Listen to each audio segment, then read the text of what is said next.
Chers amis, bonjour. Cet après-midi, Paris a un faux air d'été indien et l'or et le cuivre des arbres inondent la ville. Moment de grâce avant les refroidissements annoncés. Novembre en breton se dit le misdu, le mois noir. C'est aussi le mois des dernières semailles dans une terre encore chaude de l'été avant les premiers gels. Alors, fidèle à sa mission, la tête hors de l'eau, dont c'est aujourd'hui c'est la quatrième émission, abordera ce soir la vie et l'œuvre incroyable d'une jeune femme qui s'est mise volontairement la tête sous l'eau, puisque, mère de famille de 6 enfants, elle a adopté, pour leur donner les joies de la vie de famille, d'autres enfants inadoptables, en tout cas inadoptés jusqu'ici, car atteints de handicap. C'était il y a 10 ans. Et je lui ai proposé que ce soir, nous fassions cette émission un petit peu, sans rien enlever à l'association qui, elle, fait ce qu'elle veut, bien sûr, hein, mais un petit peu fêter les 10 ans, en tout cas, du livre que j'ai sous les yeux, Tombé du nid, hein, qui est sorti en 2015 et qui est le premier d'une série qui n'est pas encore peut-être finie, on ne sait pas, on lui demandera tout à l'heure. Donc, il s'agit, bien sûr, certains l'auront reconnu, de Clotilde Noël. Merci Clotilde d'être venue. Merci Catherine. Jusqu'à nous, malgré tous ces enfants dont il faut s'occuper tout le temps. Voilà, j'avais une invitée par téléphone et qui m'a dit « Je ne peux pas appeler parce que mon fils a 42 fièvres, etc. » Donc j'avais très peur d'avoir ce genre de message. Ça pourrait. Mais donc ce n'est pas grave parce que nous dirons son message. Je dirai son message par moi-même. Et c'est elle, donc, Clotilde, ici présente, qui paradoxalement a aujourd'hui la mission, en nous racontant le comment et le pourquoi de ce choix, de nous maintenir la tête hors de l'eau, c'est-à-dire nous maintenir le cœur loin des délectations moroses auxquelles trop souvent il s'adonne, gavé par les médias avides de sensations de mauvaises nouvelles, loin des vies heureuses, je n'ai pas dit faciles, de beaucoup d'humains merveilleux. Voilà. Alors, avant un petit édito, qui sont plutôt, enfin, l'une des deux nouvelles est plutôt une bonne nouvelle. Il s'agit d'un vote qui a eu lieu au Parlement européen. On a parlé des femmes enceintes dans l'enceinte du Parlement européen. Ce n'est pas seulement un jeu de mots ou un rapprochement philosophique entre le cercle qui enserre l'enfant au sein de sa mère et le cercle qui forme le Parlement européen. Non, c'est un quasi-miracle. Dans ce cénacle où on ne parlait que d'avortement, tout à coup, on a parlé d'enfants. Pour dire vrai, on avait déjà parlé d'enfants au mois d'avril, nous y reviendrons, mais on en a reparlé. Donc c'est Laurence Trochu, qui est députée européenne du parti de Marion Maréchal, Identité et Liberté, qui était chargée d'intervenir et qui l'a fait. Elle-même siège au groupe ECR. Alors, vous ne savez pas ce que sont les groupes européens, mais ça fait rien, je ne vais pas vous les raconter, sinon je prendrais carrément une demi-heure. Donc, bien que le débat fût axé sur la miraculeuse condamnation de la GPA par l'ONU, il faut commencer par ça, il y a eu une condamnation de la GPA par l'ONU, et bien malgré ça, le Parlement européen, sans doute un peu gêné, avait intitulé ce débat « Violence faite aux femmes, le cas particulier de l'exploitation de la maternité ». Comment tourner un peu autour des choses. Et il avait tenté de dévier le débat vers les violences domestiques. Voilà. Heureusement que notre Valkyrie, je veux dire par là, notre députée européenne Laurence Trochu, qui a l'air d'une belle Valkyrie, était là pour finalement recadrer le débat et provoquer l'alliance sur ce point précis de toutes les droites, il faut quand même le dire, c'est-à-dire son propre parti, le CR, où se trouvent à la fois les Italiens de Madame Meloni et puis les députés de Marion Maréchal, le PPE, le plus grand parti qui ne vote pas toujours à droite, mais enfin qui est théoriquement de droite, où se trouvent les LR, donc le PPE, le GPE, le groupe des patriotes européens, où on trouve les députés de M. Orban, et on trouve le Rassemblement national, et le groupe EDN, Europe des nations souveraines, où se trouve Sarah Knafo de Reconquête et l'ultra-droite allemande, dont nous parlerons dans une prochaine émission. Donc tout ce monde-là a condamné, enfin a approuvé et désiré répercuter finalement cette position de l'ONU, parce que depuis avril, donc il y avait eu un vote qui avait assimilé la GPA, donc gestation pour autrui pour les auditeurs qui n'auraient pas entendu parler ou qui ne seraient pas bien réveillés. Donc la gestation pour autrui, effectivement, depuis avril, le Parlement européen l'avait assimilé à la traite des êtres humains. Donc c'était déjà un crime. Bon. Mais attention, ce n'était un crime que s'il n'y avait pas consentement de la mère porteuse. Or, on sait bien que malheureusement, les consentements de la mère porteuse pourraient être tout simplement un petit peu forcés, soit parce qu'elle a un immense besoin d'argent, soit pour d'autres raisons. Et donc, c'est justement ce que voudrait faire sauter Laurence Trochu. Elle avait pris la précaution la veille du débat, pardon. La veille du débat, elle avait pris la précaution de faire une conférence intitulée « Il n'y a pas de GPA éthique », parce que c'est ça l'histoire. Hein. On nous a, je crois que c'est M. Attal qui avait présenté la chose comme « Il y a des GPA éthiques et il y a des GPA qui ne sont pas éthiques ». Alors, voilà, il n'y a pas de GPA éthique. Donc, quelque chose de bien qui s'est passé au Parlement européen concernant cette gestation pour autrui, qui, effectivement, pose problème, on va dire, pour rester modéré. Alors ça, c'était la bonne nouvelle. Alors, la moins bonne, elle nous vient d'un groupe très, très intéressant qui a été formé sous l'égide de Reconquête et qui s'appelle Parents Vigilants. Et par ce groupe qui envoie donc des rapports sur ce qui se passe dans les écoles, on apprend que eh bien, le fameux programme, je cherche toujours son nom, c'est EVARS, voilà, Éducation à la vie affective, relationnelle et sexuelle, qui était censé intervenir une fois par an.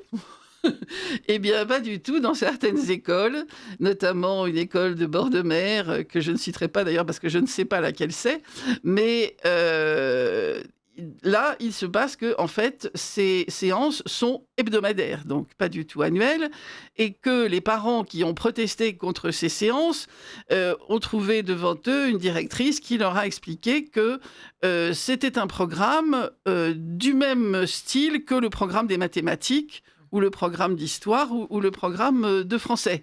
C'est-à-dire programme fixé par l'État, obligatoire. Et on leur a expliqué que les compétences, les objectifs, tout ça était très bien fixé, que ça ressemblait justement donc à un programme de maths ou de français. Alors, là, il s'agit tout de même de toute autre chose. Hein. Il s'agit d'un État qui se substitue aux parents dès le plus jeune âge et qui fait de l'endoctrinement, puisqu'on apprend aux enfants... Alors, peut-être pas tout petit encore, mais enfin, à partir de 4-6 ans, ça devient beaucoup plus clair, qu'effectivement, ils peuvent changer de sexe. On leur apprend aussi comment se masturber, alors que tous les bébés savent ça, il n'y a pas besoin de leur expliquer. Je veux dire, c'est beaucoup plus grave quand vous le faites sur un enfant qui a 6 ou 7 ans. Donc, il y a un endoctrinement sectaire, il y a une perte de bon sens, tout simplement. Toutes les mères, et dont celle qui est là, savent que c'est tout simplement, on porte atteinte à l'innocence de l'enfant et on entrave un développement qui doit se faire naturellement et qui ne doit pas se faire dans le sens spécifique qui est donné, qui est celui qui est donné par l'OMS.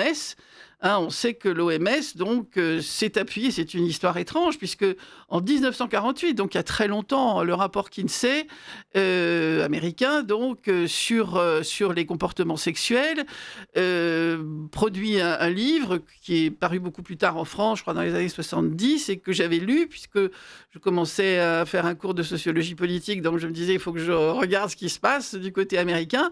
Et ce rapport présenté comme absolument normal toutes les sexualités possibles et imaginables. Hein, on ne va pas les décrire ici. Et finalement, on s'est aperçu, mais on s'en est aperçu assez tôt, hein, que M. Kinsey avait certes interviewé pour faire ce rapport des gens, je dirais, peut-être ordinaires, mais qu'il avait surtout été dans des établissements pénitentiaires et dans des hôpitaux et rencontré des gens qui étaient pédophiles ou qui étaient, enfin, tout ce qu'on peut imaginer, et que donc ce rapport n'est pas véridique en réalité, mais il a été conçu comme étant l'avenir sexuel de la planète, carrément, parce qu'on ne va pas s'arrêter quand même à l'Amérique, hein. L'avenir sexuel de la planète, et c'est pourquoi, des années après, l'OMS, l'Organisation mondiale de la santé, a mis sur pied un programme qui est inspiré de ce rapport. Et donc, alors, ça n'est pas obligatoire, mais la France, bien sûr, a été très bonne élève tout de suite. Ça lui a beaucoup plu, on ne s'en étonne pas. Après la cérémonie des Jeux Olympiques, je crois qu'on a compris pas mal de choses de ce côté-là. En Italie, je ne vous surprends pas non plus, ça n'est pas obligatoire. Alors, on entend en ce moment beaucoup mon amie Anne Coffinier, notre amie Anne Coffinier, sur les ondes, et je vous demande de bien écouter ce qu'elle dit, puisque elle demande la liberté, elle demande depuis toujours, depuis 20 ans, 25 ans, elle demande la liberté d'enseignement, mais là, ça devient vital pour les Français, qu'il y ait cette liberté d'enseignement pour qu'ils ne soient pas contraints à ce que leurs enfants suivent des soi-disant cours, mais qui n'en sont pas et avec lesquels ils ne sont pas d'accord. Je parle là des chrétiens, bien sûr, pour lesquels l'homme a une certaine dignité et qu'on ne doit pas l'élever dans une perspective d'épanouissement total de la sexualité, du transsexualisme, à tout ce qui peut surgir. Mais je parle de tout le monde. Je parle de tout le monde. Tout le monde peut être très inquiet. C'est pas seulement, etc. Alors, y a-t-il un moyen de dévier ce cours vers des objectifs sensés ? C'est ce que tentent certaines écoles, hein, en prenant donc l'intitulé officiel, mais en tirant le cours vers l'amour conjugal, vers la famille, vers etc. Mais enfin, on voit que c'est assez difficile parce que ces gens qui ont fait ce rapport se sont vus refuser absolument tout regard sur le contenu. Donc, c'est possible avec certains directeurs d'établissement, mais c'est pas possible avec tous. Y a-t-il vraiment un choix de l'enseignant ? Alors, dans le public, a priori, non. Hein. Bien sûr, dans le sous-contrat, peut-être, et dans le hors-contrat, naturellement, oui. N'y a-t-il pas une clause de conscience ? Ne pourrait-on pas faire jouer une clause de conscience ? Ben, écoutez, pour le savoir, si ce sujet vous intéresse, je vous recommande d'aller sur le site de Parents Vigilants, hein, voilà, Parents avec un S, Vigilants avec un S. Vous aurez à la fois des témoignages qui pourront vous instruire éventuellement sur votre propre situation, si vous avez des enfants ou des petits-enfants qui vont à l'école et qui risquent de subir ça. Alors, toujours dans les mauvaises nouvelles, Madame Elisabeth Borne, qui est ministre, donc bien sûr, elle est tout à fait compétente et tout à fait, etc., bien sûr, hein, mais elle veut des petits garçons en talons aiguilles et maquillés avec blush et rouge à lèvres. Et un exemple à Trouville, notamment. Alors, les enfants doivent conjuguer des phrases transgenres, donc ça touche aussi à l'apprentissage du français, vous voyez. Donc, ils doivent conjuguer des phrases transgenres, ils doivent se dessiner, déguisés en femme, avec jupe, vernis à ongles, etc. Voilà. Il y a une charte qui est affichée dans la classe qui explique pourquoi. Et l'institut prévient les parents, prévient les enfants en disant « Vos parents seront contre, mais la vérité est dite à l'école ». Ah, c'est un témoignage, ça, donc c'est quand même extraordinaire. Et c'est un témoignage qui a eu lieu d'ailleurs sur Radio Courtoisie. Hein. C'était la matinale du 7 novembre, si je me souviens bien. Donc écoutez Radio Courtoisie, car vous aurez des témoignages magnifiques, notamment dans les matinales. Donc, eh bien, ce programme EVARS, eh bien, alors, si on a trouvé une justification à ce programme, je crois bien que c'était l'institutrice de l'école dont les parents s'étaient insurgés contre le programme. Elle a dit « ça protège des féminicides ». Alors, je vous laisse, chers auditeurs, puisque je sais que vous êtes fort intelligents, et je laisse mes invités, puisque mon second invité vient d'arriver, je les laisse méditer cette phrase, quand même. Hein ? Ça, voilà. Tout ça, c'est pour éviter les féminicides. Alors, se déguiser en fille pour un garçon... Alors, est-ce que du coup, il attaquera les petits garçons? Après, on ne sait pas. Hein, c'est très compliqué, cette affaire-là. Bon, voilà. Alors, je vois qu'effectivement, mon second invité vient d'entrer dans le studio. Donc, merci, cher Alexandre.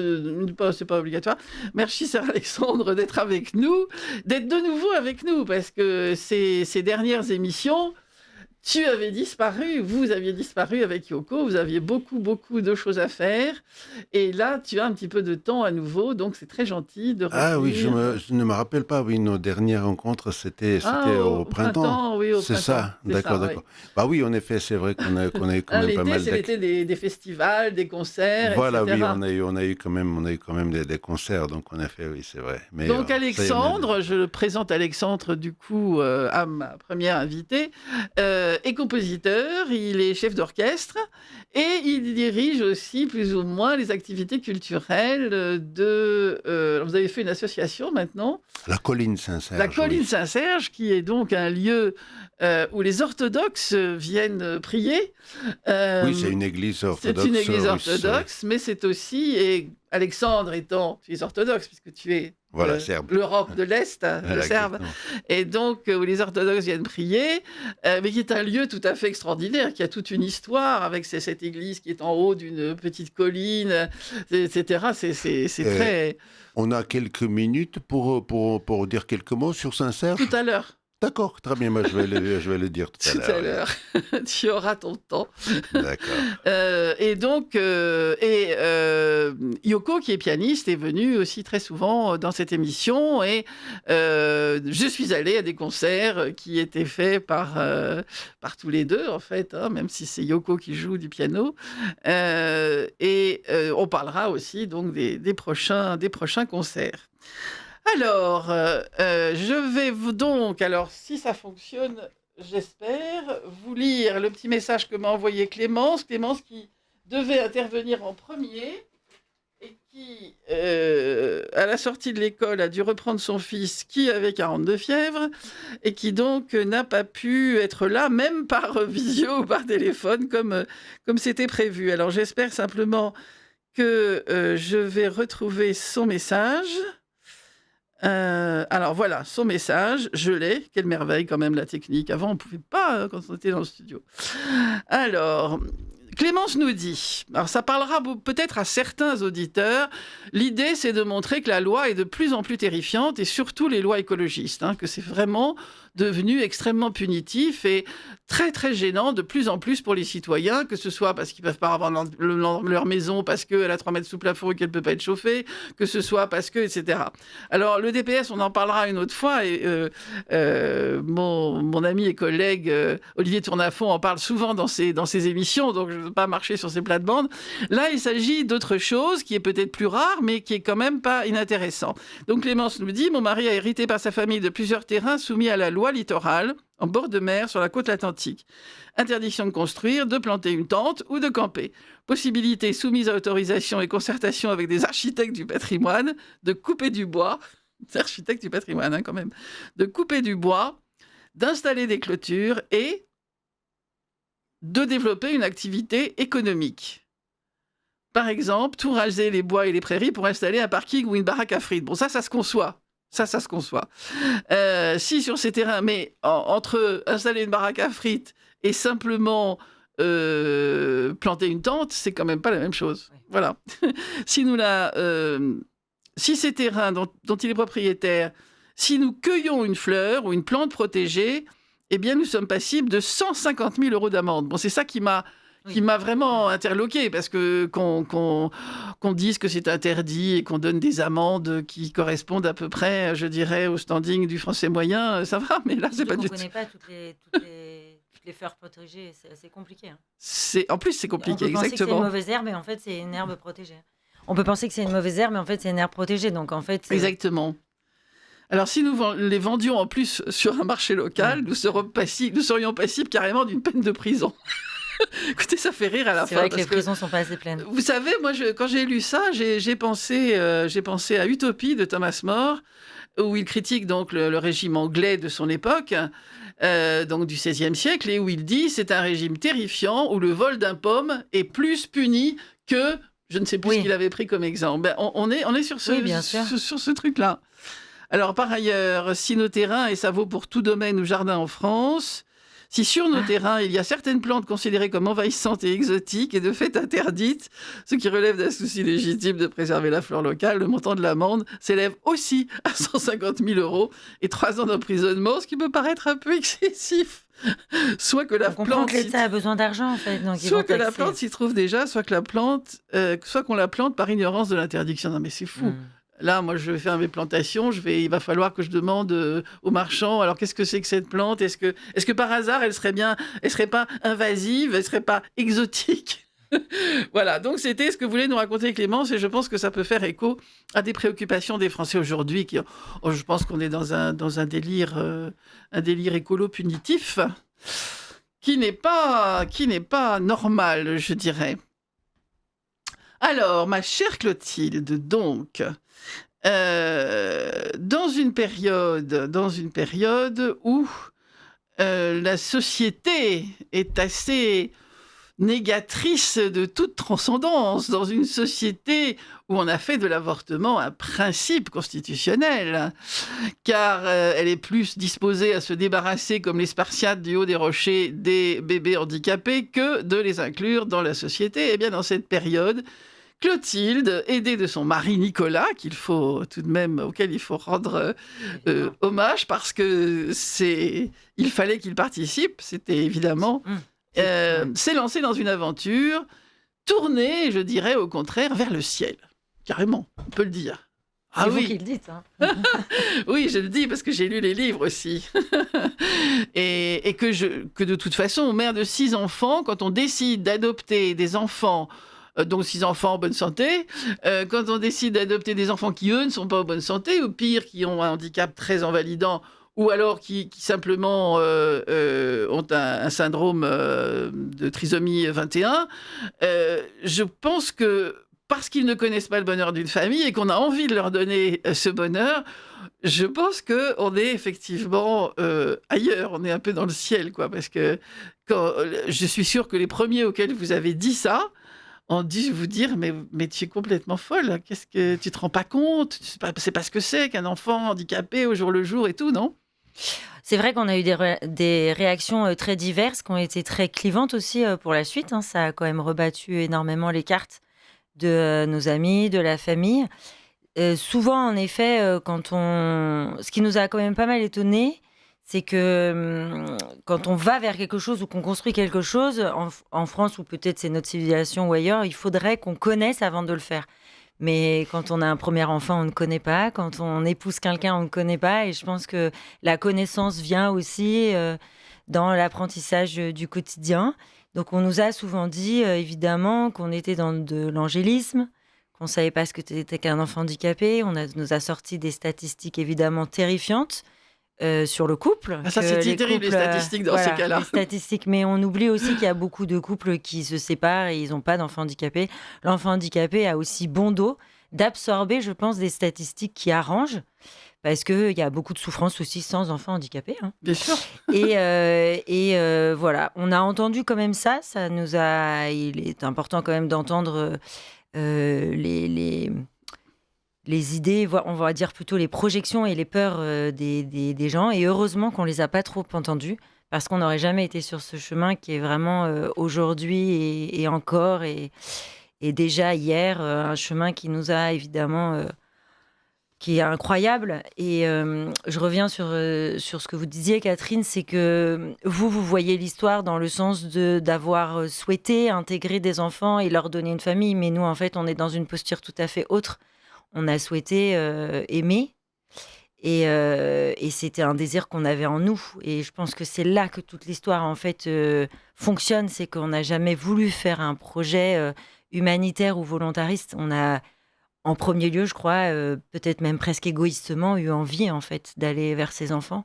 Et c'est ce qu'on a expliqué aussi à nos enfants, comme on dit, biologiques, pour leur expliquer qu'en aucun cas, en fait, on leur mettait sur les épaules une vision pour plus tard de leur choix sur le fait de faire quelque chose, mais que nous, je leur expliquais qu'avec leur père, on se faisait clairement plaisir, en fait. C'était du désir, en fait. C'est pas dans le souhait de faire quelque chose parce que ça tient pas, en fait, dans le temps. Je pense qu'on fait un projet humanitaire qui peut s'inscrire dans un laps de temps. On est content de le faire. Mais quand on inscrit toute sa vie, il faut évidemment que ça soit mu d'amour et que ça nous remplisse nous, parce qu'en fait, on est humain. En fait, on peut pas donner sans que derrière, ça nous nourrisse. Oui, je comprends bien, mais en fait, vu de l'extérieur d'une part, mais pas seulement vu de l'extérieur, quand on a des enfants, qu'on leur donne de l'amour et tout, voilà, quand on fait quelque chose de plus, c'est-à-dire que cet amour, alors disons qu'il est surabondant chez vous et chez Nicolas peut-être, et qu'on a envie de le donner à ceux qui peut-être ne l'auront jamais. C'est ça, c'est quand même terrifiant cette idée Oui, mais d'enfant nous, abandonné. on n'est pas du tout parti sur cette idée. Je pense qu'on a été souvent, les gens nous ont dit, vous avez sauvé ces enfants, et en fait, j'ai jamais. En Oui, fait, mais enfin, c'est le résultat. c'était une réalité. Déjà, il faut savoir que c'était une réalité qu'on connaissait pas. Donc, quand on peut avoir été touché par une réalité, on peut vouloir s'inscrire dedans. Mais en fait, nous, c'est vraiment parti dans un souhait d'adopter un enfant, d'aimer un enfant. Et c'est après qu'on est arrivé sur ces enfants. C'est pas comme si on était arrivé devant un orphelinat et que là, on s'était dit vraiment, on les voit dans une souffrance telle qu'il faut qu'on Ouais, je reparte comprends, avec. ouais, ouais. En fait, il y a eu l'écran, en fait, peut-être, je pense, qui nous a protégés dans notre conscience et dans notre liberté. Il y a eu cet écran de la conscience réelle c'est après qu'on a découvert l'horreur, en fait, de la situation. Et je pense que cet écran de la connaissance, et pour moi, spirituel, en fait, nous a permis, en fait, de partir dans un élan totalement de liberté. Parce que si vous voyez une réalité qui est terrible, vous avez envie de vous inscrire Oui, je dedans comprends, ouais, si ouais. vous êtes empathique. Mais si vous la connaissez pas, en fait, mais que vous passez un mur et que derrière, ensuite, vous arrivez... Nous, on a été mus par l'amour. Et c'est quand on s'est mis en place avec Nicolas qu'on s'est dit, c'est incroyable parce que notre désir rencontre en plus une réalité de terrain qui permet, en même temps que nous, on se rend heureux, ça rend heureux d'autres. Et en fait, je pense que c'est ça qui a été très compliqué d'expliquer, sauf que je me suis détournée de cette idée d'expliquer quoi que ce soit à quelqu'un. Bon, bah, c'est gentil de le faire ce soir. Non, mais je pense que les gens, évidemment, sont partis de l'autre côté parce que c'est évident, on leur a apporté, ils nous ont connus à partir du moment où on avait ces enfants Oui, dans les bras. oui, oui. Mais en fait, il y a tout un travail de fond et d'immergence de... Oui, mais alors est-ce que ça veut dire que au départ, vous vous êtes simplement dit, on va adopter un enfant? Oui. Ah, d'accord. Ah oui, oui, on D'accord. était sur un enfant qui, Et alors, évidemment, était sans famille. Mais cette réalité, en fait, Alors, ce vous désir... racontez un petit peu, mais il faudrait que je Oui. le relise. Vous racontez ces démarches d'adoption qui sont très très longues, qui n'en finissent pas. Et donc, en fait, il restait plus d'adoptables finalement que ces Non, c'est enfants. avant de se mettre en route, parce qu'en fait, le désir est vraiment arrivé, bon voilà, comme on peut pas l'expliquer finalement pourquoi on a décidé aussi avant d'avoir 6 bien enfants. sûr. Oui. Et mais en fait, ça a été compliqué parce que le désir est arrivé, mais en fait, quand on le réfléchissait et qu'on le passait à la raison, on se disait, pour le peu de choses qu'on connaissait de l'adoption, parce qu'on n'était pas plongé dedans, puisqu'on n'avait pas de problème d'infertilité, on se disait que c'était évidemment impossible, parce que dans ce qu'on connaissait de peu, il y avait plus de familles que d'enfants. Mais comme c'était quelque chose qui était récurrent et qui revenait, et que avec Nicolas aussi, je me suis dit, en fait, il faut aller jusqu'au bout de cette question. Et j'avoue que j'ai même appelé anonymement une association en me disant, on va me rironner, en fait. Et là, en fait, c'est là qu'a commencé l'histoire. Ils m'ont dit, mais évidemment, il n'y a aucun problème, mais dans ces cas-là, vous allez chercher des enfants dits à particularité. Et c'est là que tout commence, madame. Ça veut dire quoi, dits à particularité? D'accord. Ça veut dire des enfants à handicap. Nous, on avait déjà 4 enfants à l'époque. Je me disais, ça veut rien dire. Ah oui, À vous avez commencé particularité. avant d'avoir eu les 6, d'accord. Oui, Ouais. l'idée est venue. Et ensuite, ça a commencé, ça a été la succession moi, je suis tombée complètement de mon armoire, quoi. Et ça veut dire quoi, dit à particularité? Un enfant dit à handicap. Madame, il y en a beaucoup, il y en a énormément, ils ne sont pas choisis. Et c'est là que j'ai découvert que quand on était face à une demande d'adoption, on pouvait choisir la couleur de peau, on pouvait choisir l'âge, on pouvait choisir le handicap, la particularité. Et là, ça nous a déclenché quelque chose d'extrêmement violent, parce qu'on était déjà parents, sans du tout jugement posé, parce que Oui, Évidemment, c'est- chacun son histoire. Et ça qui a été compliqué, c'est qu'on s'est retrouvés à un endroit qui est évidemment très particulier. Et du coup, après, on nous a mis aussi sur le dos le fait qu'on jugeait sans doute les autres qui avaient mis des conditions dans l'adoption. Non, nous, on avait notre histoire. Oui, oui, Et je après, du coup, comprends. quand j'ai raccroché suite à ça, donc moi, je suis tombée de ma chaise parce que, en fait, évidemment, je n'ai pas du tout jugé les autres couples qui ont d'autres histoires et Mais d'autres vous souffrances. aviez du coup des Mais jugements. c'est surtout Oui, que j'ai jugé la société oui. de me dire que s'ils étaient inconnus, qu'ils étaient invisibles, qu'ils n'étaient pas recensés, qu'on n'en parlait nulle part. Mais on n'en parlait nulle part dans la société, mais jamais non plus dans nos églises. C'est On vrai. n'a jamais prié pour ces enfants-là, on prie pour les âmes du purgatoire. Et là, je me suis retrouvée vraiment dans une solitude incroyable en me disant, mais il est évident qu'ils ne seront jamais adoptés puisque c'est mathématique. Si on n'avait pas découvert que les enfants au fin fond de l'Afrique manquaient d'eau, aucune ONG se serait soulevée pour aller les aider. Et du coup, là, j'ai dit, c'est la plus grande offense et horreur qu'on peut faire à ces enfants, c'est qu'en fait, ils n'existent pas. Mm. Ils sont déjà dans une réalité terrible, dans des soins terribles. On a beau être en France, mais en fait, ils n'existent pas. Mais on peut amasser de l'argent et avoir des ONG qui vont aider des orphelinats à l'autre bout de l'Afrique. On est en France, nous, on est citoyens français depuis des générations. Et là, c'est ça qui m'a percuté en me disant, mais on n'est pas, on vit pas en Amish, on écoute la presse, on rencontre des gens très différents. Et c'est ça qui a été dingue quand on l'a annoncé à des gens. Beaucoup se sont mis à pleurer en nous disant, mais tu nous parles de quoi? Ils sont où? Ils existent comment? Est-ce qu'il y en a beaucoup? Et du coup, c'est ça qui a été beau, par effet de résonance et par ricochet, il y a plein de familles. Alors, il y avait plein de familles avant, hein. Je dis pas que j'ai soulevé un problème, évidemment, qui avait été... Attention dans mes propos, parce qu'on m'a reproché pas mal de choses. Alors, Et du coup, ici, aucune crainte, on ne ce reprochera que rien je veux du dire, tout. c'est que moi, dans ma petitesse de ma vie sociale, en tout cas, nous deux, avec Nicolas, on en avait, et on s'est rendu compte qu'en parlant dans des dîners, Nicolas, quand il va au foot, enfin, partout, les gens ont été choqués de ça, en fait, en se disant, mais ils sont où? Et c'est là qu'on a vu aussi la beauté de l'humanité, où plein de gens nous ont pris dans les bras, et on a vu la force de l'amitié. Et la plus belle phrase que j'ai eue, c'est de deux amies d'ailleurs qui sont différentes et qui se connaissent pas et qui m'ont dit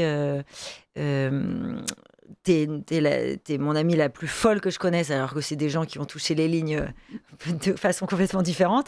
Et tu sais qu'on fera jamais ça, tu sais que nous on garderait jamais un enfant comme ça, mais tu es mon amie, je serai toujours là pour toi. Et on a vu combien en fait ça soulevait des sentinelles et que les gens étaient bons et qui voulait en fait, et c'est pour ça que le livre a été un succès d'édition. C'est pas plus notre histoire ou la façon dont j'ai écrite, c'est que ça a touché le cœur des gens, parce que ces enfants, ils appartiennent à l'État, ils appartiennent à tout le monde en fait, tant qu'ils n'ont pas adopté.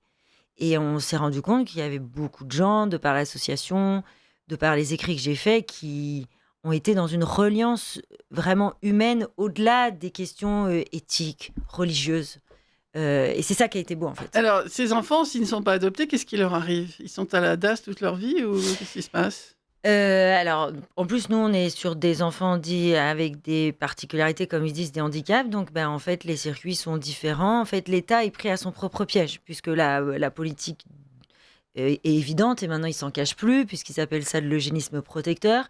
On est vraiment, depuis plusieurs années, puis maintenant, ils s'en protègent plus, sur une envie de race pure, en fait, sur le fait qu'il n'y ait plus d'enfants Mais il y handicapés a qui naissent. 95% des trisomiques qui n'arrivent pas Plus, on est à... passé à 98, là, je crois. Voilà. Donc, Il y a même des pays où il n'y en a plus. Donc, on est vraiment Oui, mais bon. sur une traque, comme ils avaient dit ils appellent ça la traque, hein, ils le disent avec les mots. Vigier avait dit ça dans l'hémicycle. Donc, comme la politique actuelle est de réduire pour arriver au zéro parfait, et bien évidemment, derrière, il y a un démantèlement évident des structures. On ne va pas créer des structures qui coûtent cher, évidemment, à l'État. Puisque on arrive. Donc, quand il y a un enfant qui arrive à passer tous les barrages Malgré tout, oui. idéologiques et d'échographie, etc., parce que il y a la vie est plus forte, qu'il y a des dénis de grossesse, etc. C'est le cas de certains de nos enfants. Donc, il y a évidemment des enfants qui passent sous les radars. C'est vraiment le terme utilisé. Du coup, qu'est-ce qu'on en fait, puisqu'on a démantelé derrière et puis on n'a pas mis en route une société accueillante pour eux. Donc, on se reprend. Et ben en fait, ce qu'on a déconstruit, on se le reprend et du coup, on n'a pas de place. Donc, soit ils sont placés dans quelques familles d'accueil, si familles d'accueil acceptent d'être sur un soin particulier, d'autant quand ça touche du polyhandicap, ou c'est des soins un peu infirmiers. Donc, ils peuvent être dans un certain temps en famille d'accueil quand les soins sont à l'âge tout petit, moins importants. Après, ils sont mis dans des structures, mais il n'existe pas en fait de C'est ça. pouponnière médicalisée. Ouais. Il y en a une qui s'est montée, enfin, il y a une association qui a essayé de se monter là-dessus. Donc, soit ils finissent à l'hôpital. La dernière petite fille que nous avons adoptée, là, qui s'appelle Peppa, est restée 4 ans et demi à l'hôpital alors qu'elle n'a besoin d'aucun soin infirmier. Elle n'a pas de médicaments, etc. Donc, c'est l'hôpital. L'hôpital, bah, faut savoir Ceux ce qui que étaient dans le c'est. sud-ouest, vous avez été la chercher Non, elle, on l'a cherchée. Bah, on peut pas dire en fait. D'accord. Mais en tout cas, elle était dans un centre hospitalier où, évidemment, franchement, l'équipe était incroyable. Mais après, la réalité, c'est qu'il n'y avait pas d'espace vert. Elle sortait même pas une fois par jour.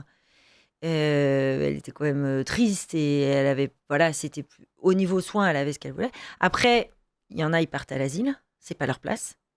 Et parce qu'il y a un moment donné, il y en a, ils sont sédatés avec des médicaments très forts et couchés à 5h30 parce qu'il y a un manque de personnel. Bon, bref, après, on va peut-être. Oui. Voilà, je vous épargne non plus Oui, toutes les. mais on voit Voilà, effectivement. donc c'est évident que la réalité de terrain, elle est douloureuse. Nous, on a rencontré beaucoup de gens qui travaillent en première ligne et qui certains tiennent pas 6 mois. Il y a une pression psychologique énorme pour certains qui arrivent tout feu tout flamme et qui veulent prendre du temps pour ces enfants. On les casse, on les castre parce que ça nécessite. Voilà. Et puis, en fait, on ne peut pas construire quelque chose matériel si psychologiquement, éthiquement, philosophiquement, on Oui. considère que c'est des valises sans poignée.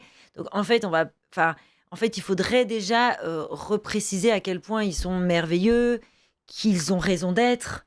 Si tout ça déjà repart dans le collectif, l'imaginaire collectif, la conscience collective, bah, on a envie de s'y mettre. Mais quand on se dit que de toute façon, ils servent à rien, ils ne ressentent rien, et qu'ils soient là et qu'ils soient pas là, leur vie n'a pas lieu d'être, vraiment sur le sens de être.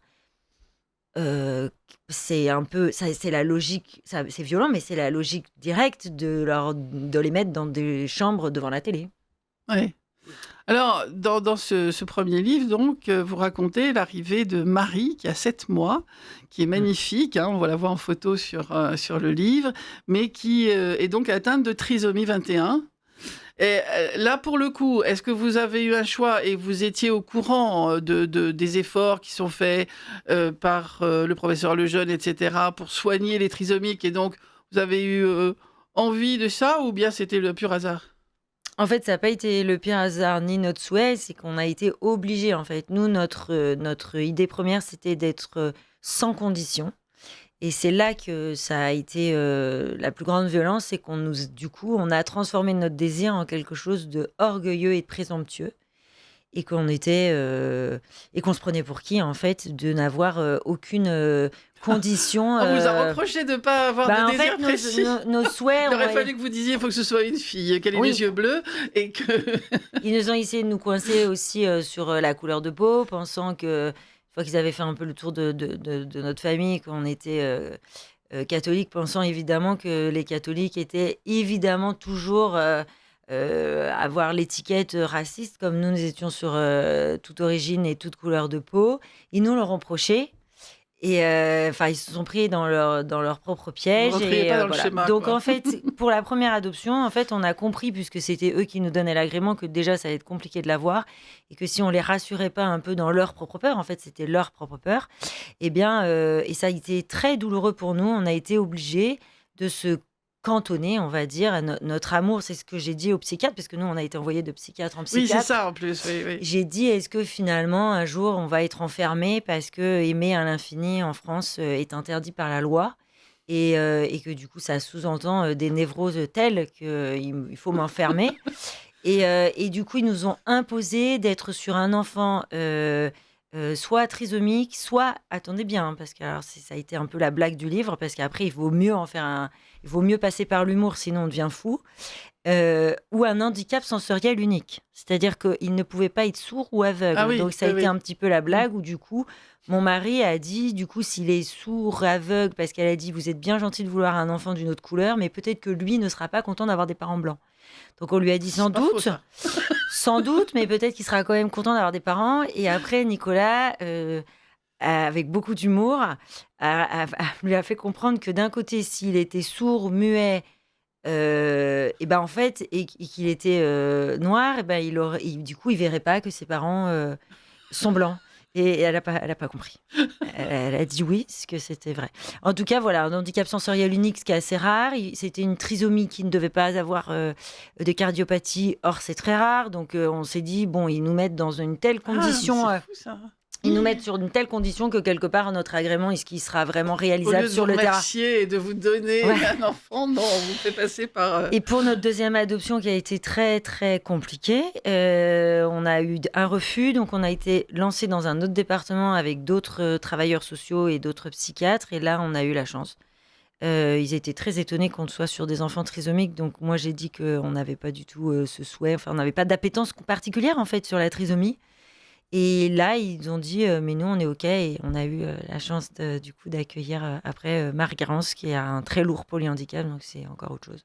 Et les deux autres ont encore 2 handicaps différents. C'est quand même certainement beaucoup plus difficile parce qu'un enfant trisomique différent. vit à peu près normalement, tandis que... C'est différent parce que Marie, il y a la suite aussi de la conscience de son handicap, sur ses renoncements aussi, elle a des consciences. Marie-Garance, elle est dénuée quelque part de toute conscience de normalité, en fait. Ouais. C'est d'autres choses, en fait. Mais nous, on trouve que Marie, on a beaucoup de mal à trouver des structures. Ouais. Marie-Garance, c'est différent parce que c'est des structures qui sont vraiment faites pour le handicap. Marie, quand on l'a sortie d'IME parce qu'elle se retrouvait avec des enfants qui avaient été très violentés dans leur famille, et du coup, elle absorbe en fait les problèmes de comportement. C'est quoi ? Institut médico-éducatif. D'accord. Marie, elle est à la frontière en fait entre les apprentissages. Il n'y a pas d'école qui C'est compliqué. soit ouverte. Il n'y a pas assez de gens qui construisent. On les appelle au micro aujourd'hui. Oui, mais des écoles qui auraient une capacité. On en a beaucoup parlé au moment de l'élection présidentielle. Nous, on a créé l'école Saint-Philippe-Néry, mais c'était après. En fait, il y a encore toujours les injonctions de l'État, c'est-à-dire qu'avant, on avait un enfant porteur de trisomie 21, on pouvait faire l'école à la maison si on le souhaitait, et puis on pouvait le mettre dans un primaire, parce qu'évidemment que les compétences n'arrivent pas jusqu'au bac. Mais comme dit mon mari avec beaucoup d'humour, vu que le bac réduit en compétences, Marie, bientôt, elle aura son bac. Donc ça, c'est vrai aussi. Mais aujourd'hui, on a des obligations, c'est-à-dire que Marie a 13 ans, elle a eu 13 ans là, il y a quelques jours, et elle doit être elle a plus le droit, en fait, de rester en primaire. Donc, je dis encore une fois au micro combien je remercie les écoles hors contrat qui nous permettent, en fait, de tricoter autre chose.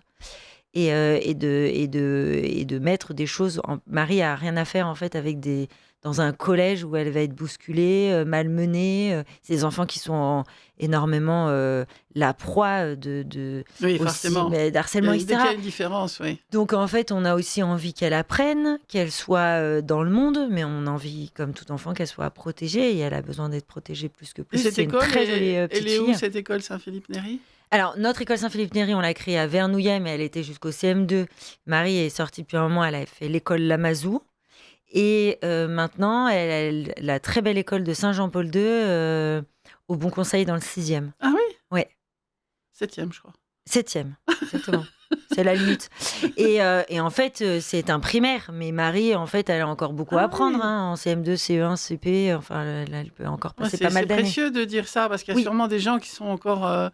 On a beaucoup de chance parce que c'est voilà. Après, il y a aussi les Ulysse qui sont dans certaines écoles, mais voilà, c'est compliqué. Puis nous, on est dans le 78, donc il n'y a pas énormément de choses autour. Alors après, encore une fois, quand on va dans des écoles hors contrat, on se punit plusieurs fois parce que l'État de ces cas-là ne nous donne pas la possibilité d'avoir les taxis. On paye 3 fois à l'école, un peu, on va dire. Quand on va dans des IME, c'est vrai que tout est pris en charge par l'État. Après, nous, on est comme ça avec Nicolas, on considère que si on prend autre chose, on assume derrière tous les sacrifices que ça fait, évidemment. Mais pour le bien de notre fille, et puis on est content aussi, puisque nos autres enfants sont dans des écoles catholiques. Marie, elle a accès aussi. Elle a fait sa première communion. On est content de ça aussi. Et en fait, il n'y a pas énormément de structures, pas assez de structures catholiques pour nos enfants. Et c'est dur, en fait, de considérer, quand on est maman, on a envie de donner la même égalité à nos enfants. Et c'est pas forcément facile d'avoir des écoles où on est content qu'ils les accompagnent sur le côté spirituel et que derrière, ça soit les chapeaux de sorcière et tout ce que ça entraîne pour le 31 octobre plutôt que de célébrer les saints. Et ça aussi, il faut continuer à construire dans la même éthique pour tous parce que ils ont leur dignité et ils sont accrochés au ciel. Hein. C'est pas nous qui avons été au ciel, c'est eux qui nous y emmènent. Hein. Et alors justement, pour les auditeurs, ils peuvent s'adresser à l'association. Oui. Donc l'association qui a pris en fait le nom du titre de ce premier. C'est dans quel ça s'est passé comment le livre, l'arrivée de Marie. Du livre, de Marie. Le livre et ensuite l'association, c'est comme ça. Voilà, l'arrivée de Marie. Du coup, presque, comme vous disiez, les complexités et les découvertes qu'on a fait. J'ai souhaité écrire. Après, du coup, comme ça a été très vite un succès d'édition, comme on dit, et que nous, on s'était toujours dit que les droits d'auteur seraient réservés, je ne les toucherai pas, mais je les donnerai à une association. Eh bien, au bout d'un moment, mon mari est très carré et il m'a dit on peut pas, on n'aura pas juste un chèque, en fait. Donc, on va créer juste une structure associative pour permettre que ça soit clean, en fait, au niveau financier, avec des statuts très larges. Et puis, il y a eu une telle communauté qui s'est mise en place de parents qui ont su qu'en fait, grâce à Tombée du Nid, ils avaient le micro. Et c'est ça que nous, on a aimé, parce qu'on n'avait aucune envie de faire un blog autour de notre famille ou que ça tourne autour de nous. Et là, on a vu des histoires de tout horizon très différents. Une femme aussi qui a abandonné son enfant et qui avait voulu témoigner. Et il y a eu comme l'émergence d'un nid où les gens se sentaient bien sans être jugés. Et il y avait aussi, je pense que ça, il n'y avait pas vraiment encore, une empreinte avec beaucoup d'humour et de relativisme aussi, parce que le handicap, c'est la vie. Oui, quelquefois on galère parce qu'on est dans les vomis de partout, mais qu'est-ce qu'on rit et qu'est-ce qu'on apprend en fait à vivre le quotidien et à prendre un peu d'altitude. Et du coup, j'ai créé, avant de partir avec une équipe, parce que là, j'ai donné la main de l'association, on a créé une application qui s'appelle Le Cœur du Nid. J'appelle vraiment les éditeurs soit à se connecter, soit à en parler, soit à faire des dons. Et ce Cœur du Nid permet d'incuber et de former des bénévoles sur différents sujets pour accompagner les familles et sur tout handicap. Voilà. Alors justement, j'ai été voir, moi, sur Internet, parce que je voulais savoir ce qui s'était passé depuis que vous aviez quitté. Et donc, j'ai vu que la responsable actuelle, à moins que ça ait changé, s'appelle Delphine Piffard. Ouais, ça, c'est la directrice opérationnelle. Et qu'elle est entourée de charmantes demoiselles, les 12 grâces. Exactement. Portant des noms délicieux comme Laetitia de Vatrigan ou Maria-Pauline de Taillandier. Et ces versions féminines d'Apollon, finalement, c'est notre héritage hellénique. Et je me suis dit que, en fait, c'était quand même pas, parce que vous savez, dès qu'on a des noms comme ça, on dit ah oui, bien sûr, alors forcément, ils sont de droite et machin, etc. Et alors, quand j'ai écouté l'autre jour Maria-Pauline de Malherbe, je me suis dit bah non, tout le monde n'a pas les mêmes idées. Non, puis c'est à politique et à confessionnel. On a beaucoup de gens complètement différents. Ça rassemble vraiment l'humain avec évidemment une éthique et des objets qui sont propres à notre association, tenus par le conseil d'administration du CA. Et là, il y a le nom de la nouvelle présidente aussi. Il y a eu Et voilà, et du coup, voilà, c'est toute personne qui veut donner de son temps. Ce qui est chouette, c'est que le souhait de cette application, c'était, on va dire, bien sûr, d'avoir une réponse sur le terrain pour nos familles ayant des enfants porteurs de handicap, parce que la maternité est mise à mal, parce que le couple est mis à mal, parce que les femmes, elles ont toujours le droit d'aller travailler et d'avoir du soutien, même si elles ont un enfant qui se tape la tête contre le mur, et on doit être dans une société où on s'entraide et on s'apporte l'un l'autre. Mais ce qui est beau, et c'est ce que j'ai voulu vraiment par cette application, c'est réunir deux mondes qui ne se connaissent pas, aussi bien le monde des valides que ceux des handicapés, parce que qu'est-ce que ça fait du bien aux valides, entre guillemets, de rencontrer un peu ces enfants qui, comme je vous dis, nous ouvrent le ciel, nous relativisent, nous apprennent la joie, nous ont une sensibilité et une approche de la vie qui est incroyable. Et en fait, c'est nous les handicapés. On le sait, il faut relire Le Petit Prince, et on n'invente rien, en fait. Et tant qu'on les enlèvera de notre société, on prendra le mur, c'est évident. Et tant qu'on les remettra au centre et qu'on construira pour eux et avec eux, bah, tout le monde ira. Vous savez que dans les gens qui ont des grosses ruptures de dépression, qui sont au potentiel et tout, mais la trisomie, ça les répare, ça leur apporte autre chose. Et on voit tous les gens qui témoignent dans les IME, etc. Souvent, on dit vous êtes incroyable de vous occuper de ces adultes, de ces enfants. Ils disent mais il m'a sauvé. Combien de personnes étaient sous l'effet de la... Alors, c'est pas magique, mais la rencontre humaine est magique. Et évidemment que ça provoque quelque chose et ça ferait du bien à notre société très déprimée. Absolument. Alors, il y a eu un second ouvrage, Petit à petit, qui est sorti chez Salvatore en 2016. Donc, le premier était sorti en 2015, deuxième en 2016.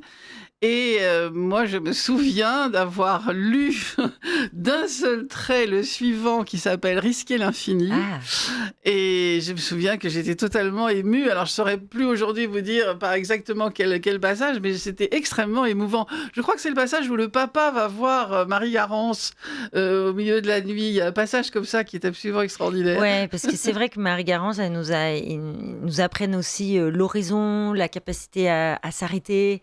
Moi, j'ai un mari très suractif, mais j'aime bien, Catherine, que vous parliez de mon mari, parce que souvent les gens ont tendance à penser que c'est un suiveur et il a dit oui gentiment. Et en fait, c'est pas un suiveur. Il a plus que dit oui. Il prend part, il les habille tous les matins, il donne les bains, il les aime. Là, on vient de marier notre deuxième fils et j'ai des amis qui ont pris des vidéos où il fait des valses avec nos fauteuils roulants. Enfin, voilà, c'est pas juste un homme qui a dit oui et qui se cache derrière son boulot qui est prenant. Il a dit un oui de tous les jours qui l'engage, sur tous les fronts. Pour un père de famille, il faut préparer la suite pour ces enfants-là. Et oui, Financièrement, et oui. c'est un constructeur, Nicolas, donc on a mis notre maison en PMR, on a mis notre maison de campagne en PMR, on a changé, enfin voilà, C'est quoi PMR? en possibilité de faire rentrer des fauteuils roulants. Ah, Donc oui, ce passage est émouvant parce que ces enfants, ils nous attrapent sur le présent, en fait. Et je pense que c'est le problème de notre société, c'est qu'on est toujours sur le après, toujours plus, toujours plus. Et eux, ils nous obligent, quand on ramasse les vomis, on est obligé de rester à la même place et de consentir à ça et d'aller chercher ce qui se passe à ce moment-là. Mais c'est des sauveteurs, évidemment que... Mon mari, il le dit, il dit sans eux, j'aurais eu une vie peut-être de toujours, de courir toujours, en fait. oui. Et il nous impose, en fait, à s'arrêter, à observer. Marie Garance, en fait, on ne sait pas combien de temps elle vivra, donc on est sur un peu comme le poème de Ronsard, sur cette rose où on ne sait pas combien de temps on aura la chance de la voir et de la regarder. Et du coup, grâce à elle, on a su que nous tous aussi, on était Oui, éphémères. on est tous, Mais on tous l'oublie. mourir d'une seconde à l'autre. On l'oublie C'est- trop vite. Oui, On l'oublie absolument. trop. Ou avoir un et- accident qui nous laisse effectivement dans cet Mais état. on vit comme des fous Tétraplégique furieux. On ou- vit comme si on était éternel. Et en fait, on passe à côté de toutes les petites merveilles et de tout l'émerveillement qu'on doit avoir, en fait. Alors, j'ai lu un petit peu tout ce qui se disait sur sur votre. C'était sur le premier livre, je crois. C'était l'éditeur qui avait fait comment dire, un texte qui m'a semblé très beau. Et il y a cette phrase, et c'est pour ça d'ailleurs que j'ai intitulé l'émission de la dureté de la loi à la générosité de la foi. Il y a cette phrase, la foi vécue sans s'imposer est l'étincelle de cet amour sans condition. Si elle est totalement incarnée dans ce livre, elle n'est pas dominante. Vous approuvez cette phrase? Oui, tout à fait. Bien sûr. C'est très bien dit. C'est exactement ça. C'est-à-dire que c'est une foi incarnée, mais en aucun cas un fer de lance ou une volonté c'est ce qui nous anime, comme d'autres choses. Enfin, voilà. Mais évidemment qu'il faut être humble par rapport à ce qui nous passe. Sans la foi, je pense pas qu'on serait là. Évidemment. Oui, mais c'est important. Et puis on n'aurait pas eu cette étincelle. Enfin, C'est important de le dire parce que il y a des gens très très gentils qui feront des choses pour les autres sans spécialement avoir cette dimension. Mais je pense que quand on choisit quelque chose d'aussi difficile, je pense que la foi est quand même quelque chose qui vous sans qui vous meut, l'espérance, qui vous meut, bien qui sûr. qui vous Parce tient. que nous, on a une foi qui est quand même rattaché, tout notre évangile est sur le fait de combien chacun est merveilleux, etc. Donc on est quand même pétri de ça. Donc c'est pas difficile, c'est moins difficile, on va dire, et sans doute assez limpide de se dire que ces enfants sont des créatures merveilleuses et qu'ils ont du prix. Donc déjà, tout ça, c'est quand même... Et puis ensuite, l'espérance, évidemment, puis après tout le travail des vertus, dans la fidélité, dans la promesse, dans tout ça, voilà, quand on a fait du scoutisme, ça aide dans le quotidien, évidemment. Enfin, moi, je le dis très humblement, sans la foi, je ne serais pas là et j'aurais pas du tout eu ce chemin qui est... Je dis pas qu'il est facile, hein, Non, certes. mais évidemment et puis il y a les grâces d'État que je palpe et que je touche clairement tous les jours, hein, ça existe et c'est réel. C'est réel. Alors, ce que j'ai vu aussi, en fouillant, c'est que Madame Clotilde Noël était intervenue en 2018 dans une tribune de l'ONU. Mm. C'était où, ça? À Genève. Ouais. Et alors, c'était comment? C'est assez, mais c'est là où je me dis que la vie est quand même pleine d'humour parce que on a quand même des prises de conscience en allant sur ce chemin et je pensais que évidemment beaucoup de choses s'arrêteraient et c'est marrant parce que ça m'a ouvert au contraire plein de domaines sur lesquels je n'aurais jamais été, notamment l'écriture. Ensuite toutes les rencontres que j'ai faites. Comme la vôtre, Catherine, comme la chance de pouvoir être au micro de radio et puis justement de mettre ma petite pierre à l'édifice peut-être en étant à l'ONU. Alors, c'est beaucoup d'émotions d'aller à l'ONU. J'imagine. Oui, non, c'est bon. Et après, on ne sait pas évidemment ce que ça peut avoir comme retentissement, mais c'est vrai que il s'est passé plein de trucs. Là, il y a quelques mois, j'ai été médaillée aussi de la médaille de l'Ordre du Mérite. Il s'est passé plein de trucs et je me dis, c'est ça qui est... J'ai plus osé. Alors moi, j'aime croire en l'humour de Dieu qui nous donne toujours l'impression qu'il faut tout donner et qu'en fait, c'est vrai que derrière, il y a des choses qui se préparent et qu'on ne sait pas. Mais c'est vrai que je suis arrivée sur des chemins et surtout quand...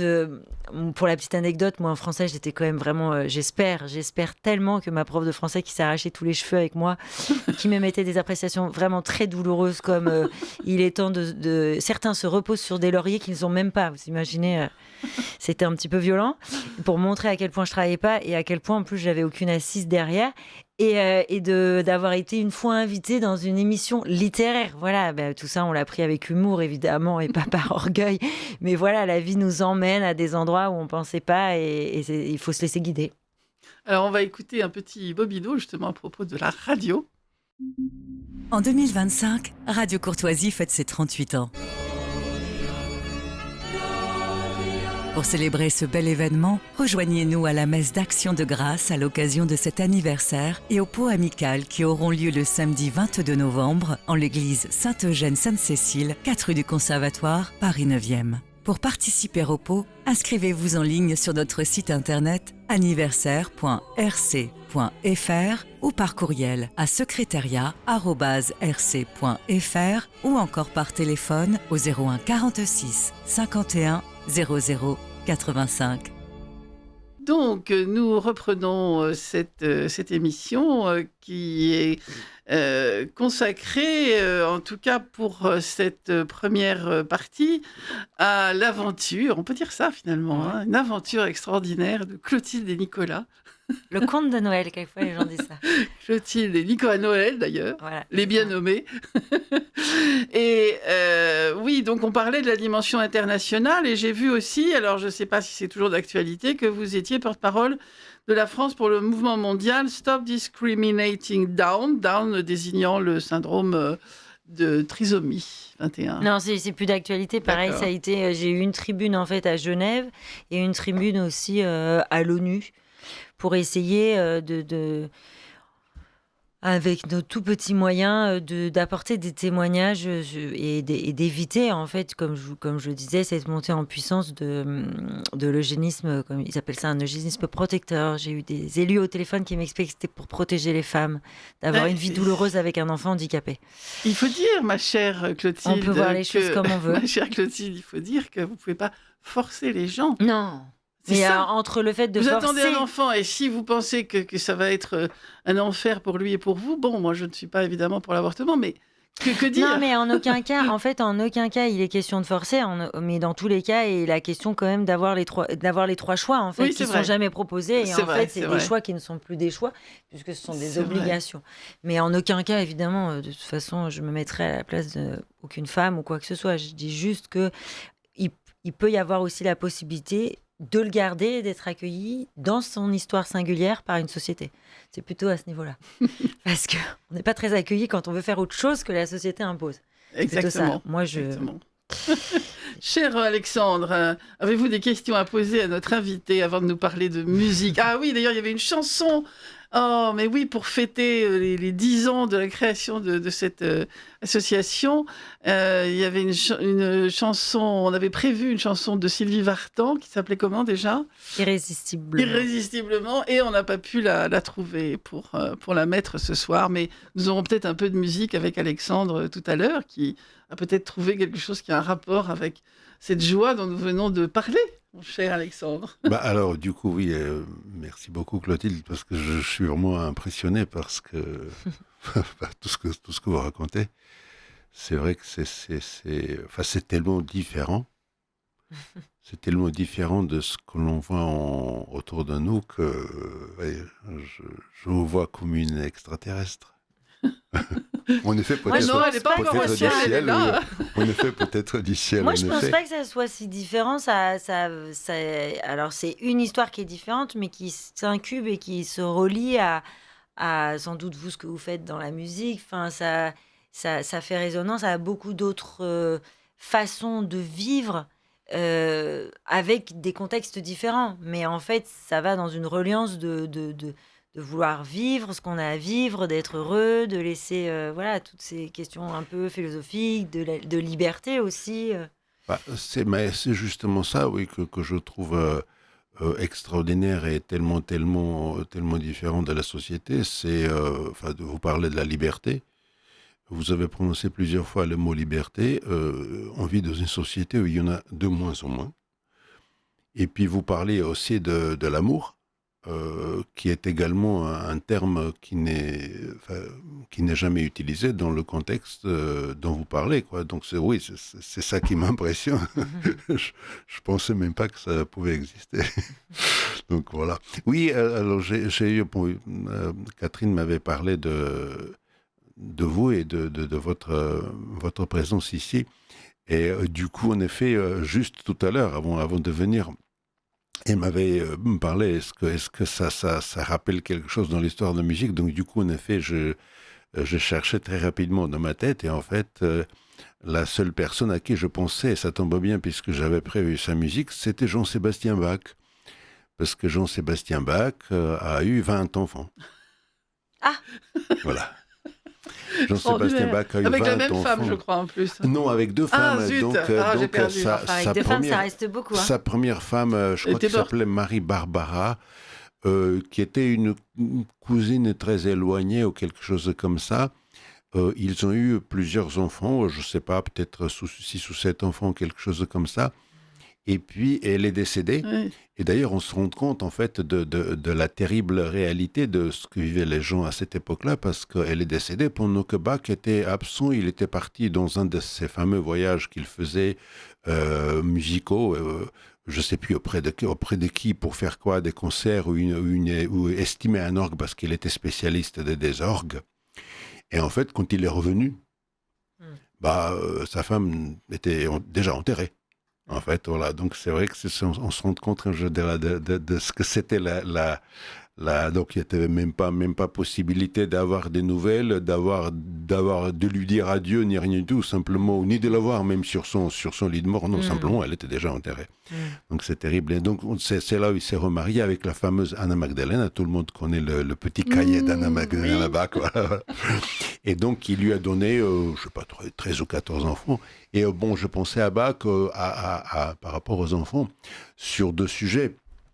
L'un, ces 4 de ses fils étaient des grands musiciens, sont devenus des grands musiciens, donc c'était également un homme plein d'amour, alors que lui, il transmettait en effet à sa famille. On sait un petit peu de choses, des détails sur sa vie familiale, en effet, sur ses qualités de père, de mari, etc., etc.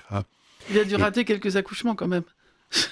Alors, je ne sais pas, oui, peut-être, probablement. Voilà. Alors, Comme je sais beaucoup pas, d'hommes qui je sont sais en pas voyage au moment où ça Je ne arrive. sais pas d'ailleurs à l'époque, est-ce que les hommes assistaient aux accouchements Sans doute pas, c'est vrai. ou il attendait, Sans doute pas. quelque Sans doute pas. part par là, quoi. Et donc mais aussi autant que pédagogue, il a quand même eu 4 fils qui ont été des très très illustres musiciens. Et puis, il a continué en fait le fameux cahier d'Anna Magdalena Bach, qui était une preuve, une démonstration d'amour, puisqu'il était... Et puis aussi une démonstration je dirais, d'une modernité. Enfin, c'est stupide un peu ce que je dis, parce que bon, l'amour n'a pas de modernité. Mais modernité dans le sens où il ne pouvait pas concevoir que sa femme, qui avait, comme il disait, un joli sifflet, une jolie voix, elle chantait, il ne pouvait pas concevoir qu'elle abandonne complètement une activité musicale, même si c'était une activité tout à fait domestique, c'était juste pour la maison, parce qu'elle était très très occupée avec toute cette grande famille. Donc le fameux cahier d'Anna Magdalena Bach, ce sont des pièces qu'il a composées pour ses enfants, mais également pour elle, des pièces qui n'étaient pas très très difficiles, mais pour qu'elle continue à faire de la musique. Donc ce compositeur, qui est probablement le plus grand des compositeurs, je pense que là je dis une banalité, tout le monde le sait, c'est probablement le plus grand compositeur de notre civilisation, était un père absolument remarquable. Sans doute pour ça qu'il composait si bien finalement. Et un mari remarquable finalement, voilà, qui mis à part les grandes œuvres qu'il composait pour l'office religieux, pour tout ce qu'il faisait, il prenait encore du temps quand même pour composer, pour que sa femme puisse quand même encore un peu continuer à jouer de la musique, quoi. Donc voilà, donc c'est ça comme ça m'avait inspiré, voilà, l'histoire des enfants et de la musique et des compositeurs. On pense d'abord à Jean-Sébastien Bach.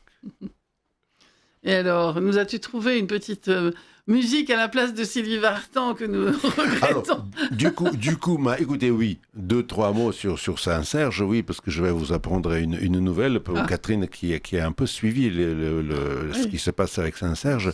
En fait, Saint-Serge, c'est un lieu magique déjà. Oui, c'est un lieu qui est un lieu magique. En fait, c'est une colline qui se trouve juste au-dessous du parc des Buttes-Chaumont, dans le 19e arrondissement.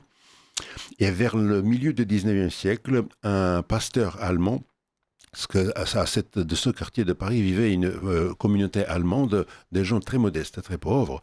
Et un pasteur allemand est arrivé, il a vu cette colline. Alors, la légende, enfin, en tout cas ce qu'on raconte, dit qu'il a vraiment senti une présence d'esprit dedans, et il a décidé de bâtir donc un temple.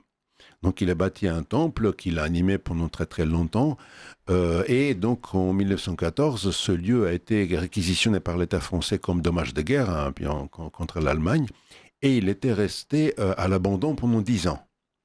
Et en 1924, l'État français a mis aux enchères ce lieu, et donc les Russes qui ont fui la révolution bolchevique se sont cotisés et ils ont acheté cette colline. Donc l'église est restée telle qu'elle est vraiment intacte extérieurement. Simplement, bon, comme chez les orthodoxes, il n'y a pas de chaise, donc là, ils ont enlevé on est toujours debout pendant notre et c'est long en plus. Notre office, et les offices sont longs, oui. Et donc, on a enlevé l'orgue, on a enlevé les chaises, et donc on a décoré l'église. Donc évidemment, cette année, enfin, c'était 1924-25 que ça a commencé, donc on fête notre centenaire. Et ce que je voulais vous apprendre, c'est qu'il y a à peu près un mois, nous sommes classés monuments historiques. Ça, c'est un grand jour. Donc, en effet, alors Catherine disait tout à l'heure, moi, c'est une église orthodoxe russe, etc. C'est aussi et surtout un joyau de patrimoine parisien. Parce que voilà, Paris est une ville, il y a tellement de choses différentes, il y a tellement de cultures et de rencontres et de beautés différentes. Et là, en effet, c'est vrai que c'est un lieu qui est magnifique et qu'on a beaucoup de visiteurs qui viennent nous voir, qui n'ont rien à voir ni avec l'orthodoxie ni avec la religion d'une manière générale. C'est vraiment parce que c'est une petite colline au milieu de Paris. C'est un lieu magnifique, voilà, comme ça. Donc du coup, moi je suis chargé d'organiser une saison culturelle, essentiellement musicale, notamment pour pouvoir trouver des mécènes pour renforcer les fondations de l'église, enfin de cette colline qui est très fragile, parce que tout le quartier autour des buttes Chaumont c'était des anciennes mines de gypse. Donc le sol est extrêmement fragile. Il y a certains immeubles, quand on passe à côté, ils sont dans un très très bon état, pourtant des immeubles haussmanniens. Donc du coup, en effet, l'église aussi, elle, dès qu'on a beaucoup de pluie, le sol il est instable, donc ça bouge un peu, on a un peu des fissures par-ci par-là. Donc du coup, on avait décidé, comme évidemment l'État et l'église sont séparés en France, donc on n'a pas de subvention d'État. Oui, mais si c'est un monument historique. Voilà, et c'est pour ça que nous avons d'abord dire. créé cette association culturelle, pas cultuelle, mais culturelle, où j'organise depuis 4 ans des concerts. Et puis, donc, en effet, nous nous sommes battus, nous continuons à battre, d'obtenir, en effet, cette reconnaissance. Donc, voilà, maintenant, on est devenu monument historique, et donc, voilà. Alors, je profite donc pour annoncer notre prochain concert, qui est le 23 dimanche. Donc, mesdames dimanche. et messieurs, si vous ne savez pas quoi faire dimanche après-midi, attendez, dimanche matin, je l'ai annoncé dans mon émission d'hier, mais je l'annonce à nouveau, à Sainte-Eugène-Sainte-Cécile, à 11h, il y a la messe du couronnement de Charles X. Donc, ils peuvent très bien d'accord. aller là, déjeuner et ensuite aller 16 au heures, concert à 16h. 23 novembre, donc à 16h dimanche. Donc c'est 93 rue de Crimée, dans le 19e arrondissement, Métro-Lumière. Oh, du coup, je vous aurais proposé d'entendre quelque chose que vous avez certainement... bien Alors sûr. pourquoi oui? Parce que nous invitons un guitariste péruvien. Et donc, on va vous proposer une pièce qui Je s'appelle croyais que c'était du Bach, Asturias. moi. Alors, j'ai du Bach aussi. On a quoi? On a 15 minutes. Écoutez, j'ai du Bach. Voilà. Alors, Asturias, donc, qui est une pièce de Isaac Albéniz, et donc, qui est jouée par un guitariste que Catherine Rouvier connaît, qui est Yorgos Argeriadis, qui nous a accueillis quand nous sommes allés à oui. Villers-Cotterêts. Donc, oui. c'est le CD de Yorgos Argeriadis. Vous savez, la Grèce et l'Espagne, ils ont quand même, on ne Tout est pense là. qu'à El Greco. El Greco, oui, Tout est là. il y a une relation entre la Grèce et l'Espagne. Donc, Asturias de Isaac Albéniz, joué par Yorgos Argeriadis. Magnifique, hein, virtuose. Voici donc, c'était Isaac Albéniz, donc Asturias, donc et le guitariste, c'était Yorgos Argeriadis. Isaac Vraiment. Albéniz, qui était arrière-grand-père de Cecilia Attias. Ah tiens. Petite curiosité. Ah oui, Alors, espagnol, espagnol, Albéniz, hein, c'est ça? voilà, espagnol. En fait, oui, c'est vrai qu'on connaît surtout la guitare sur ce contexte-là, contexte espagnol. Il faut savoir aussi d'ailleurs que ce morceau-là, en fait, est à l'origine écrit pour Comment il piano. s'appelle? Asturias. Ah oui, Asturias. Asturias. Et c'est écrit pour piano et en fait, c'est transcrit en fait pour la guitare. Et c'est vrai que quand on pense à la guitare, on pense à l'Espagne. Et d'ailleurs, mon affichiste à qui j'avais communiqué donc le programme pour ce concert m'a appelé l'autre jour pour me dire qu'il était étonné, surpris et enchanté d'avoir découvert Bach à la guitare. Parce qu'en effet, tout le monde pense à la guitare et l'Espagne. Et puis Bach, à la fois, oui, à l'orgue, il y a plein d'autres choses, mais pas forcément la guitare. On ne sait pas du tout est-ce que Bach Il n'y avait pas de guitare à jouait. l'époque. Si, bien sûr. Il y bien avait sûr. des comme les bouzouki, là, avec trois... Non, oui, bien sûr, la guitare existait. La guitare Et notamment le luth. Ça, alors. Le luth, en effet, Le luth, oui, ça. le luth qui était l'instrument quand même très, très utilisé à l'époque. Bach jouait plusieurs instruments. Il était célèbre comme organiste. Il jouait excellemment aussi du clavecin et du violon, et même d'un instrument qu'il a créé, qu'il a construit lui-même, qui s'appelait viol d'amour. On est dans C'est un l'amour. programme. C'est un programme. Et donc, mais on pense qu'il ne jouait pas du tout du luth. Il a fait très peu. Alors en plus, c'est vrai qu'à l'époque, le catalogue des œuvres, les manuscrits perdus, retrouvés, les copies, le machin, etc. Donc on n'est absolument pas sûr qu'il a écrit pour la guitare, enfin pour le luth, ou qu'on a fait des transcriptions pour.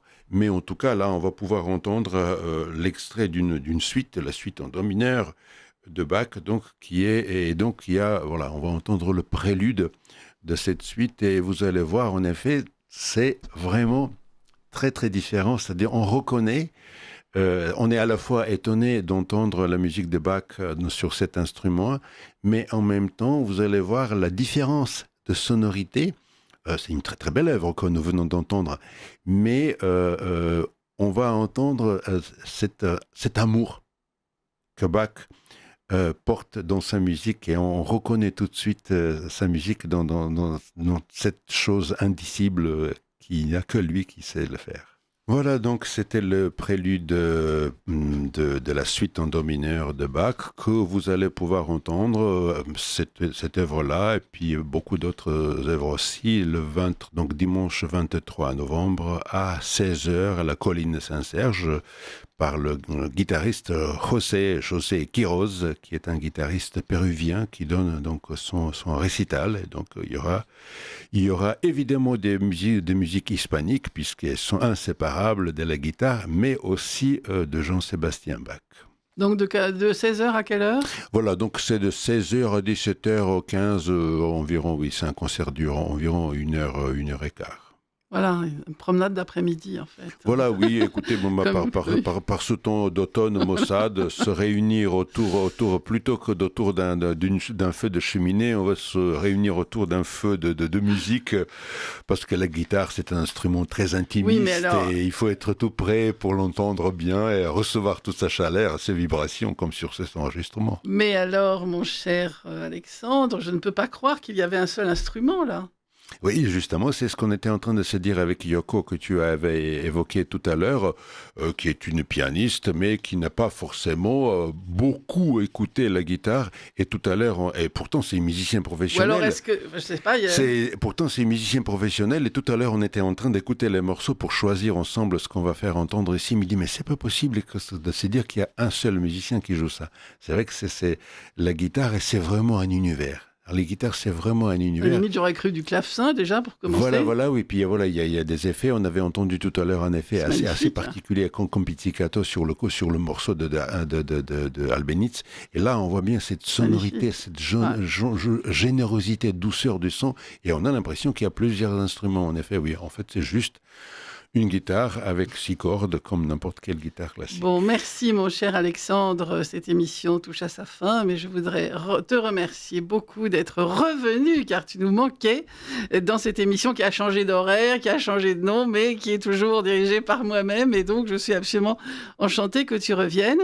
Et d'autre part, je voudrais donc remercier Clotilde qui est partie, parce qu'elle a certainement quelque chose à faire avec tous ces enfants qui l'attendent, mais que nous remercions beaucoup d'être venue, malgré justement tout ce qu'elle a à faire. Et je voudrais rappeler aux auditeurs que son association, qu'elle ne dirige plus elle-même, mais qui existe toujours, l'association Tombée du Nid, vous pouvez donc aller sur Internet et taper le Cœur du Nid, et vous serez donc dirigé vers cette association qui est très, très utile, parce que justement, elle donne à des parents, soit qui hésitent, soit qui ont un enfant comme ça, des possibilités de trouver pour lui ou pour elle d'abord ce qui est le meilleur, et puis ensuite de se sentir plus léger, parce que savoir que beaucoup de gens ont fait ce choix courageux d'élever un enfant malgré son handicap. Voilà, donc merci aux auditeurs, et je leur donne rendez-vous dans un mois.